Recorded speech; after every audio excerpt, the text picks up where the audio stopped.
So OpenFi is the idea that we bring open source into banking, or that we rebuild banking with open source non-custodial structures. So you're kind of debundling parts of the bank to be deposits, lending, all of those different, cards, all of those different financial applications. We believe that there is one big part missing, which is identity, so that people can easily move from one application to another. I would define OpenFi as the set of infrastructure and applications that rely on a Web3 stack to provide services in the real world to consumers, mainly for consumer finance. We're talking about, could be self-custodial bank accounts, debit cards, payments like crypto fiat seamless payments, and for all these, of course, you need identity. OpenFi is unbundling the account from the bank. And that is the foundation. And on this foundation, a lot of things can happen. Like, for example, again, integrating financial rails, if you want, but you must not. But you can also integrate DeFi. You can't, but you must not. And you see, with this, the user can decide, the user now is in power. It's not the bank anymore. It's just a new way of moving money or having assets on chain, and it's a new technology. It's something that if they embrace it, could bring value to the whole financial ecosystem. Now that the industries are getting closer, I think that's when we can get rid of the TradFi DeFi gap and really bring that technology for finance, for people who need to pay, who need to invest, who need to do. Everybody's using money on the day-to-day. So, and if we can bring the efficiency of all of the decentralized finance and blockchain and crypto to the masses, that's for the best of finance. And to me, that's what OpenFi is about. OpenFi, from my perspective, is a combination of fintech and crypto, where we get to benefit from all the open source protocols as users.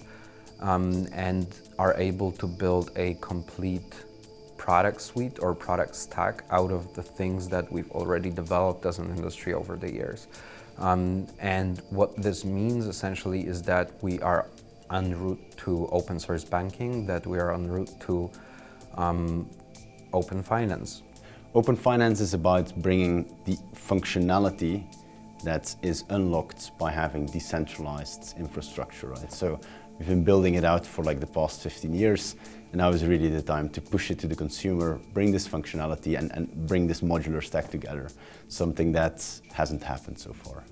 Control and security at the user level. And so the next generation of financial users, of people, seem to want both of those things. And so if we work backwards from there, how does a stable coin, in a regulated environment help that?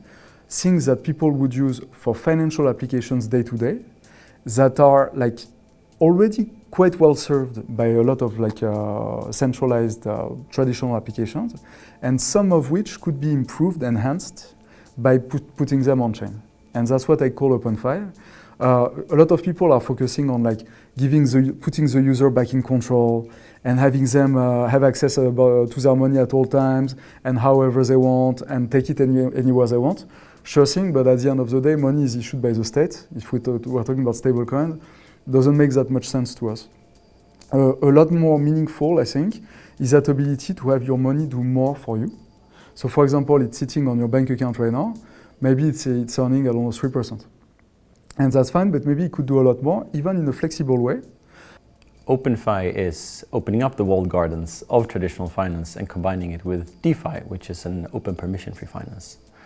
So it's finally combining the open and the closed and making it more accessible for everyone. It's a bit of financial inclusivity in that, but it's also just creating a more inclusive ecosystem.